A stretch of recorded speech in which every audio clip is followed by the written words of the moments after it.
Hello students, welcome to KMPS classes. इस channel में हम नीट लेवल फिजिक्स की स्टडी करेंगे। यहाँ पर अपन चैप्टर वाइज फ़िलहाल प्लान कर रहे हैं। इसमें अपन थ्योरी पढ़ेंगे, क्वेश्चंस होंगे और चैप्टर जब ख़त्म हो जाएगा तो आपको प्रैक्टिस सेट भी दिए जाएंगे, क्वेश्चन सेट भी दिए जाएंगे। उनको आप लोग अपने घर पे ट्राई कर सकते हैं। बाद में हम लोग व्हाट्सएप ग्रुप पर इसको जो है सॉल्व करने की कोशिश भी करेंगे। फ़िलहाल यहाँ पर अपन बात करना चाहते हैं वेक्टर्स के बारे में। देखिए, फिज़िकल क्वांटिटीज़ की अपन बात करें तो आपको पता है फिज़िकल क्वांटिटीज़ बेसिकली दो टाइप की होती हैं, स्केलर्स एंड वेक्टर्स। स्केलर्स क्या होती हैं? तो स्केलर्स क्वांटिटी वो होती है जिसको रिप्रेजेंट करने के लिए हमें डायरेक्शन की रिक्वायरमेंट नहीं है, हमें केवल मैग्नीट्यूड से ही काम चल जाएगा। तो स्केलर फिजिकल क्वांटिटी वो होती है जो do not require direction to be represented. अपनी रिप्रेजेंटेशन के लिए उनको किसी डायरेक्शन की रिक्वायरमेंट नहीं होती है।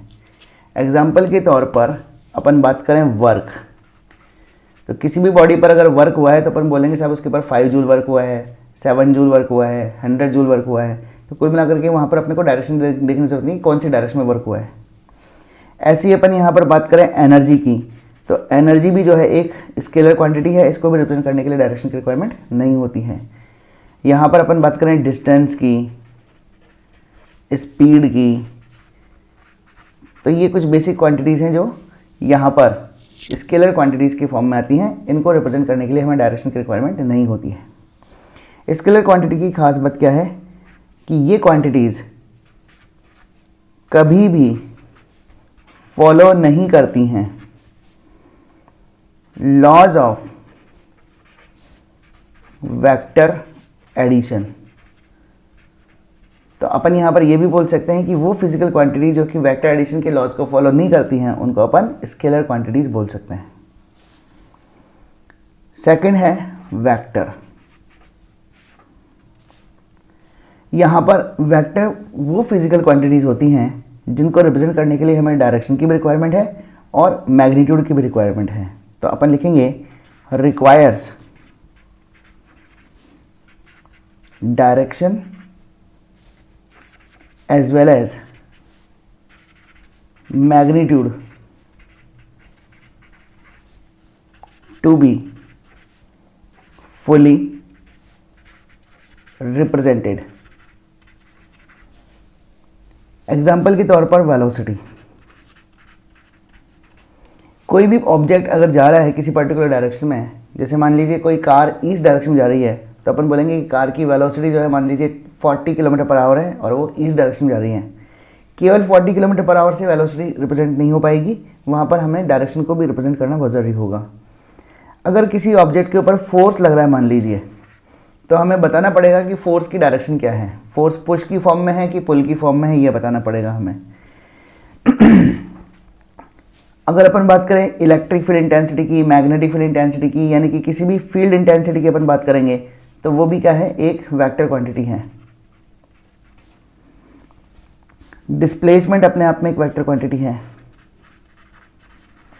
तो यहाँ पर बहुत सारी फिजिक्स में क्वांटिटीज ऐसी हैं जिनको रिप्रेजेंट करने के लिए हमें डायरेक्शन की भी रिक्वायरमेंट होती है। और इनमें भी खास बात क्या है, तो इनमें खास बात ये है कि ये जो पर्टिकुलर है ये हमेशा फॉलो करेंगी law of vector addition.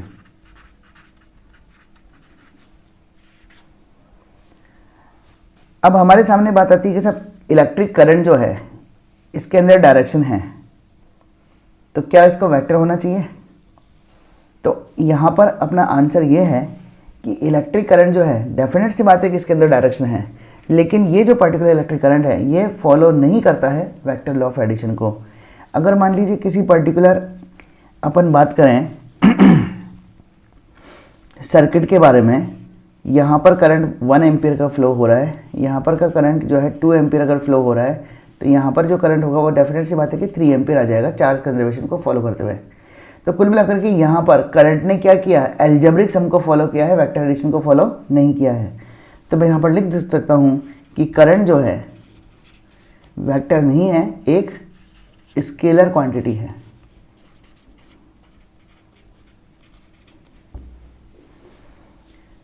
Current scalar quantity क्यों है? क्योंकि वो ट्रायंगल ऑफ वेक्टर एडिशन को फॉलो नहीं कर रहा है। तो ये तो बात हुई यहाँ पर कि वेक्टर जो है वो क्या होता है और हम वेक्टर की पहचान कैसे कर सकते हैं। तो बहुत बेसिक पहचान यही है कि जो quantity vector law of addition को फॉलो करेगी वो वेक्टर है, और जो नहीं करेगी वो स्केलर है। यहाँ पर अगर मैं वेक्टर को रिप्रेजेंट करना चाहूँ तो रिप्रेजेंटेशन ऑफ वेक्टर कैसे कैसे हो सकता है।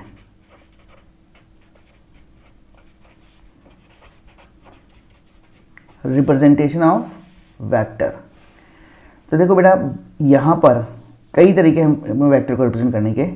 सबसे पहली बात, एक एरो से अपन इसको रिप्रेजेंट कर सकते हैं। इस एरो में एक होगा टेल और एक होगा इसका हेड। टेल जो है वो हमेशा इनिशियल पॉइंट होगा। टेल जो है वो हमेशा इनिशियल पॉइंट होगा जहाँ से मोशन स्टार्ट हो रहा है या जहाँ से वेक्टर स्टार्ट हो रहा है, और हेड जो है वो यहाँ पर फाइनल पॉइंट होगा। यहाँ पर इस पर्टिकुलर में किसी भी वेक्टर को रिप्रेजेंट करने का तरीका, अगर मैंने ए बी वेक्टर लिखा है तो इसका मतलब ए जो पॉइंट है वो है इनिशियल पॉइंट यानी कि टेल, और जो बी है जहाँ पर लास्ट पॉइंट आ रहा है उसको अपन बोल देंगे हेड। तो यहाँ पर इस ए बी वेक्टर को अपन इस एरो हेड से रिप्रेजेंट कर देंगे। ए यहाँ पर लिख देंगे और बी यहाँ पर लिख देंगे। किसी भी वेक्टर की अगर अपन लेंथ की बात करें, मतलब कि ये जो अपन ने वेक्टर का साइन बनाया है इसकी लेंथ की अपन बात करें, तो डेफिनेट सी बात है कि जो लेंथ है वेक्टर के मैग्नीट्यूड के प्रोपोर्शनल होनी चाहिए। Length of vector should be proportional to its magnitude। जैसे मान लीजिए आपके सामने दो वेक्टर हैं, एक वेक्टर है a, इसकी वैल्यू है मान लीजिए 3 और ये है इस डायरेक्शन में, और दूसरा वेक्टर है b, इसकी वैल्यू है मान लीजिए 5 और ये भी है इस डायरेक्शन में। तो आप क्या करेंगे कि a वेक्टर को आपने अगर ऐसे बनाया है तो b वेक्टर को थोड़ा सा बड़ा बना दीजिए। तो कुल मिलाकर के यहाँ पर हमें ये पता लग जाएगा कि जो b है उसका मैग्नीट्यूड a से ज़्यादा है। अब यहाँ पर बात आती है कि वेक्टर जो हैं इनकी टाइप्स क्या क्या हो सकती हैं। तो अपन यहाँ पर बात करना चाहते हैं टाइप्स ऑफ वेक्टर्स के बारे में।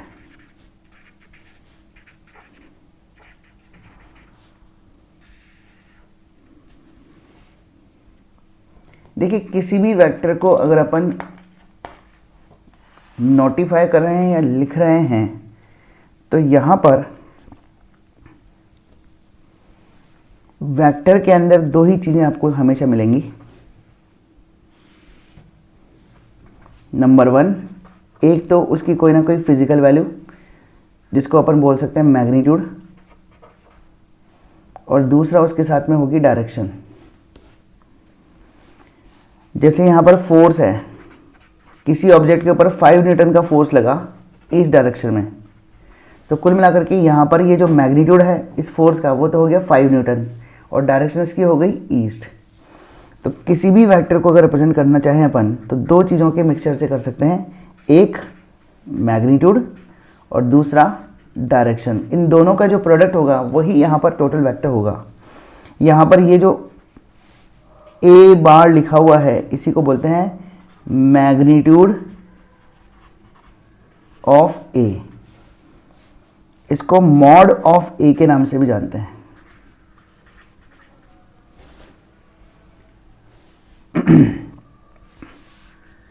तो टाइप्स ऑफ वेक्टर में सबसे पहला है unit vector.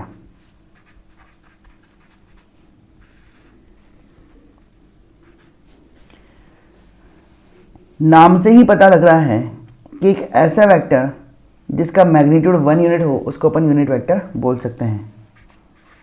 Vector which has 1 unit magnitude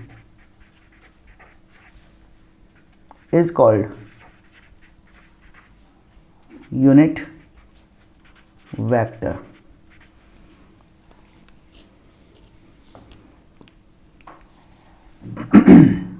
अब देखो, मैंने आपको थोड़ी देर पहले अभी बताया था कि कोई भी वेक्टर ए अगर अपने पास में है तो उसमें दो चीज़ें हमेशा होंगी, एक मैग्नीट्यूड और दूसरा डायरेक्शन। अब अगर ए वेक्टर एक यूनिट वेक्टर है, अगर ए वेक्टर एक यूनिट वेक्टर है तो मैग्नीट्यूड ऑफ ए की वैल्यू 1 होनी चाहिए according to definition. Vector which has 1 unit magnitude is called unit vector. तो यहाँ पर अगर कोई वेक्टर ए यूनिट वेक्टर है तो उसका मैग्नीट्यूड 1 यूनिट होना चाहिए। तो इसका मतलब यहाँ पर ये हुआ कि ए वेक्टर में केवल अब ये चीज़ तो 1 हो गई, तो बचा कौन? केवल डायरेक्शन। यूनिट वेक्टर को हमेशा अपन कैप से रिप्रेजेंट करते हैं। अगर ए वेक्टर का यूनिट वेक्टर है तो उसको ए कैप से अपन रिप्रेजेंट कर देंगे। तो ए कैप इक्वल टू, मैं यहाँ पर लिख दूंगा magnitude of A cap is 1 और साथ में बचेगा कौन? डायरेक्शन। तो यहाँ पर एक कंक्लूजन मेरे सामने ये आता है कि यहाँ पर यूनिट वेक्टर कुछ नहीं है, ये केवल हमेशा एक डायरेक्शन है। Unit vector only tells direction of given vector. ये हमेशा केवल आपको डायरेक्शन बताएगा किसी भी पर्टिकुलर गिवन वेक्टर की। ए वेक्टर के यूनिट वेक्टर को अपन ए कैप बोल देंगे, बी वेक्टर की डायरेक्शन के यूनिट वेक्टर को अपन बी कैप बोल देंगे, एंड सो ऑन।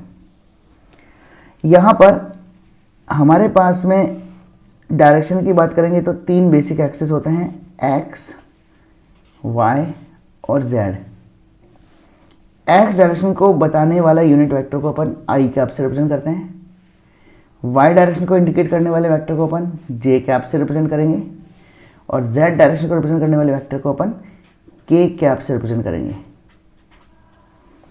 तो कुल मिलाकर के यहाँ पर अगर किसी वेक्टर के आगे लिखा हुआ है A vector equal to 2i cap, तो इसका मतलब क्या है? तो इसका मतलब है कि इसका मैग्नीट्यूड तो है 2 और डायरेक्शन है इसकी एक्स डायरेक्शन में, पॉजिटिव एक्स डायरेक्शन में। ऐसे ही अगर मान लीजिए कोई वेक्टर बी है तो और इसकी वैल्यू है 5i जे कैप, तो यहाँ पर अपन क्या बोल देंगे कि बी का जो मैग्नीट्यूड है वो तो है 5 और इसकी डायरेक्शन जो है वो है वाई डायरेक्शन कह लो। तो कुल मिलाकर के यहाँ पर अपन आई कैप, जे कैप और के कैप से ये बता सकते हैं कि कौन सा वेक्टर कौन सी डायरेक्शन में यहाँ पर होना चाहिए। यूनिट वेक्टर के बारे में और भी अपन बात करेंगे लेकिन थोड़ी देर के बाद में। फिलहाल एक और वेक्टर अपन देखते हैं जिसका नाम है डिस्प्लेसमेंट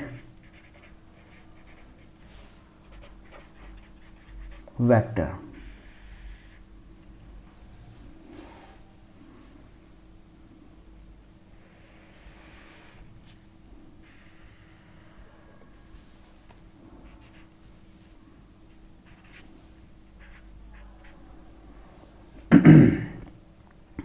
मान लो एक पॉइंट है ए और इसका कोऑर्डिनेट है x1, y1, z1।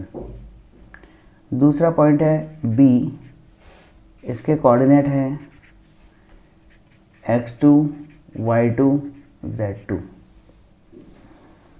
अब कोई ऑब्जेक्ट मान लीजिए ए से बी तक गया,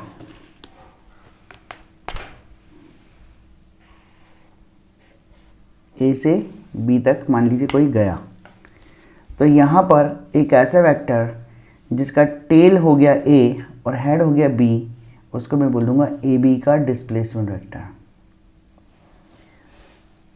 इस पर्टिकुलर वेक्टर को जो ये बना है यहाँ पर, जिसका टेल तो है ए और हेड हो गया बी, इसको नाम दे दूंगा मैं क्या?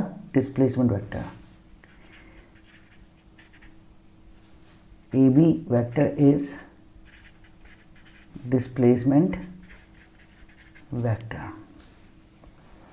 डिस्प्लेसमेंट वेक्टर के बारे में थोड़ी सी बात आगे और करते हैं, लेकिन इसको कंटिन्यू करते हैं अपन। इसको पढ़ने के लिए हमें एक और चीज़ की ज़रूरत पड़ेगी जिसका नाम है पोजीशन वेक्टर।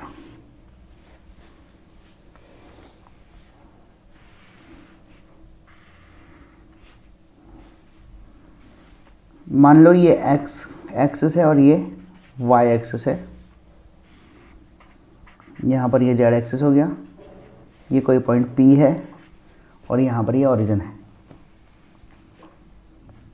एक ऐसा वेक्टर जो कि स्टार्ट हो रहा है ओरिजिन से और टर्मिनेट हो रहा है P पॉइंट पर, इस पर्टिकुलर वेक्टर को अपन बोल देंगे पोजीशन वेक्टर ऑफ P। ये जो OP वेक्टर अपने सामने बना है इसको अपन बोल देंगे पोजीशन वेक्टर ऑफ P। यहाँ पर इसको अपन जनरली RP वेक्टर से रिप्रेजेंट कर सकते हैं। अगर P पॉइंट के कोऑर्डिनेट x y z है तो यहाँ पर RP वेक्टर को अपन x i cap plus y j cap plus z k cap से रिप्रेजेंट कर सकते हैं। अगर किसी पॉइंट P के कोऑर्डिनेट एक्स वाई जेड हैं तो उसको अपन x i cap plus y j cap plus z k cap से रिप्रेजेंट कर सकते हैं। फाइनली अपन यहाँ पर कंक्लूजन क्या निकालें, तो कंक्लूजन ये है कि position vector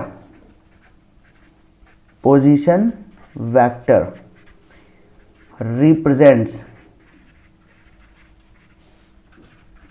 position of a point with respect to origin.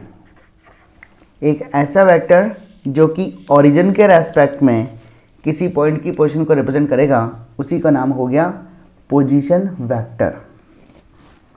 Origin हमेशा इसका टेल होगा और यहाँ पर P पॉइंट जिसका पोजीशन वेक्टर निकालना है वो इसका हेड होगा। यहाँ पर इस पोजीशन वेक्टर की लेंथ जो है इसके मैग्नीट्यूड को रिप्रेजेंट करेगी।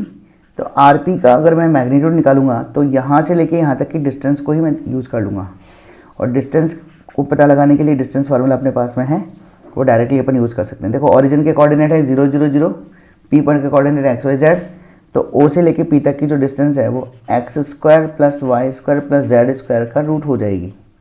तो कुल मिलाकर के किसी भी position vector x i cap plus y j cap plus z k cap का मॉड हमेशा under root of x square plus y square plus z square होगा। तो कुल मिलाकर के यहाँ पर किसी भी पॉइंट की पोजीशन ओरिजिन के रेस्पेक्ट में रिप्रेजेंट करने वाले वेक्टर का नाम है पोजीशन वेक्टर। अगर P पॉइंट का पोजीशन वेक्टर है तो इसको अपन RP वेक्टर से रिप्रेजेंट करेंगे। RP वेक्टर की value x i cap plus y j cap plus z k cap होगी, और RP वेक्टर जो है इसको अपन मैग्नीट्यूड अगर देखना चाहें तो under root of x square plus y square plus z square होगा। यहाँ पर अगर बात करें डिस्प्लेसमेंट वेक्टर की वापस से, जो अभी थोड़ी देर पहले अपन ने बात की थी, डिस्प्लेसमेंट वेक्टर, तो अपन ने ये बताया था कि ये एक्स एक्सिस है, ये वाई एक्सिस है, ये जेड एक्सिस है। यहाँ पर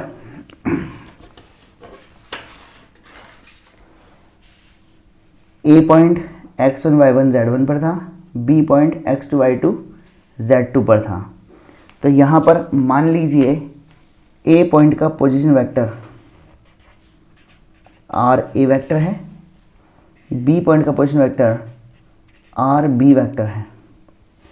तो ए बी वेक्टर जो होगा बेटा, उसकी वैल्यू अगर मैं देखना चाहूँ तो ए बी वेक्टर की value triangle of vector addition से R A vector plus A B vector बराबर आर बी वेक्टर, तो ए बी वेक्टर की वैल्यू हो जाएगी R B vector minus R A vector, यानी कि position vector of final point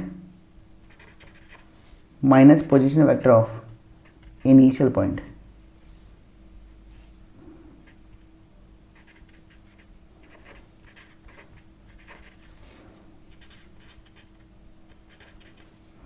position vector of final point minus position vector of initial point, ये आपको ध्यान रखना है, ये डिस्प्लेसमेंट वेक्टर के बराबर होता है।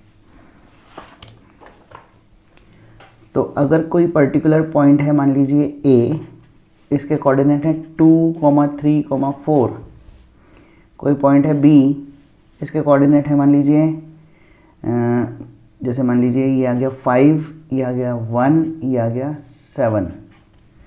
तो कुल मिलाकर के यहाँ पर अगर मैं ए बी वेक्टर की बात करूँ तो ए बी वेक्टर बराबर होगा position vector of B minus position vector of A. अब पोजीशन वेक्टर ऑफ बी कितना होगा, तो पोजीशन वेक्टर ऑफ बी अपने पास में यहाँ पर आ जाएगा 5i cap plus J cap plus 7k cap. Position vector of A कितना होगा, तो वो होगा 2i cap plus 3j cap plus 4k cap. इन दोनों को अगर मैं माइनस करूँगा तो ए बी वैक्टर की value position vector of B minus position vector of A आपको मिल जाएगी 3i cap minus 2j cap plus 3k cap. अगर मैं मैग्नीट्यूड देखना चाहूँ पोजीशन वेक्टर का और डिस्प्लेसमेंट वेक्टर का, तो आ जाएगा under root of i cap के कोफिशिएंट का स्क्वायर, तो 3 स्क्वायर प्लस माइनस 2 का स्क्वायर प्लस 3 स्क्वायर, तो ये हो गया 9 plus 4 plus 9, 9 plus 4 plus 9, 18 plus 4 under root 22। ये आपको वैल्यू मिल जाएगी इस पर्टिकुलर डिस्प्लेसमेंट वेक्टर के मैग्नीट्यूड की। तो यहाँ पर अपन ने ये समझने की कोशिश की है कि पोजीशन वेक्टर होता क्या है, डिस्प्लेसमेंट वेक्टर क्या होता है, पोजीशन वेक्टर और डिस्प्लेसमेंट वेक्टर के बीच में रिलेशन क्या है। यहाँ पर अभी थोड़ी देर पहले अपन बात कर रहे थे यूनिट वेक्टर के बारे में, तो एक बार यूनिट वेक्टर को जो है दोबारा से देखते हैं। हमने थोड़ी देर पहले पढ़ा था कि किसी भी वेक्टर को अगर अपन रिप्रेजेंट करना चाहें तो ए वेक्टर की वैल्यू हमेशा होती है mod of A into direction, पहले ये बोला था। उसके बाद में हमने ये भी बोला था कि ए कैप जो है वो एग्जैक्टली डायरेक्शन के बराबर ही है। यहाँ पर हमने बोला था कि कोई भी वेक्टर का यूनिट वेक्टर हमेशा किसके बराबर होगा, केवल डायरेक्शन के बराबर ही होगा। तो इन दोनों को अगर मैं ध्यान से देखूं तो इस डायरेक्शन की जगह क्या मैं ये ए कैप लिख सकता हूँ, तो मैं लिख दूंगा A vector equal to mod of A into A cap. It means A cap equal to vector A upon mod of A. देखो ए वेक्टर की value magnitude of A into direction होती थी, बाय डेफिनेशन अपन ने पढ़ा था पहली बात। लेकिन हमने ये भी पढ़ा था कि अगर ए की जगह मैं ए कैप लिखूंगा तो ए कैप केवल और केवल डायरेक्शन को रिप्रेजेंट करता है, यूनिट वेक्टर केवल डायरेक्शन को रिप्रेजेंट करता है। तो इस डायरेक्शन को की जगह पर मैंने यहाँ पर ए कैप लिख दिया है, तो मेरे पास में ए वेक्टर की वैल्यू हो गई mod of A into A cap, या A cap equal to vector A upon mod of A. तो किसी भी पर्टिकुलर वेक्टर के कॉरस्पॉन्डिंग आपको अगर बनाना है यूनिट वेक्टर, कैलकुलेट करना है यूनिट वेक्टर, तो आप इस फॉर्मूला को यूज़ करके यूनिट वेक्टर निकाल सकते हैं। जैसे मान लीजिए क्वेश्चन आ जाए, find unit vector of vector A, और वेक्टर ए की वैल्यू है मान लो 3i cap plus 4j cap plus k cap. तो यहाँ पर कुछ नहीं करना है, बेसिक फॉर्मूला में वैल्यू सब्स्टिट्यूट करनी है। ए वेक्टर की वैल्यू कितनी है, तो ए वेक्टर की वैल्यू है 3i cap plus 4j cap plus k cap. Magnitude of A कितना है, तो मैग्नीट्यूड ऑफ ए है under root of 9 plus 16 plus 1 that is root 26। तो ए कैप बराबर क्या होता था, तो ए कैप इक्वल टू होता था vector A upon mod of A.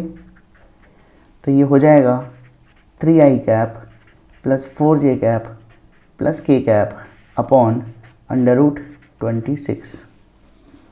तो इस तरीके से अपन यहाँ पर किसी भी वेक्टर का यूनिट वेक्टर अपन पता लगा सकते हैं। ये यूनिट वेक्टर इस वेक्टर की डायरेक्शन को रिप्रेजेंट कर रहा है। तो स्टूडेंट्स, आज हमने क्लास में देखा कि स्केलर क्वांटिटी क्या होती हैं, वेक्टर क्वांटिटी क्या होती हैं, इसके बारे में थोड़ी सी बात की। वेक्टर को रिप्रेजेंट कैसे कर सकते हैं उसके बारे में थोड़ी सी बात हमने की। और लास्ट में यहाँ पर हमने टाइप्स ऑफ वेक्टर में 2-3 वेक्टर पढ़े थे, जिसमें पहला था यूनिट वेक्टर, दूसरा था पोजीशन वेक्टर और तीसरा था डिस्प्लेसमेंट वेक्टर। किसी भी गिवन वेक्टर के लिए हमें मैग्नीट्यूड कैलकुलेट करने का तरीका थोड़ा बहुत समझ में आया होगा, और यूनिट वेक्टर कैसे पता लगाए उसके बारे में बात अपन ने की होगी। तो कुल मिलाकर के यहाँ पर आज की क्लास इतना ही बहुत है। आप लोग प्लीज़ इसको जो है ध्यान से पढ़िएगा। नेक्स्ट क्लास में हम इसके आगे और टाइप्स ऑफ वेक्टर्स की बात करेंगे। Thank you very much.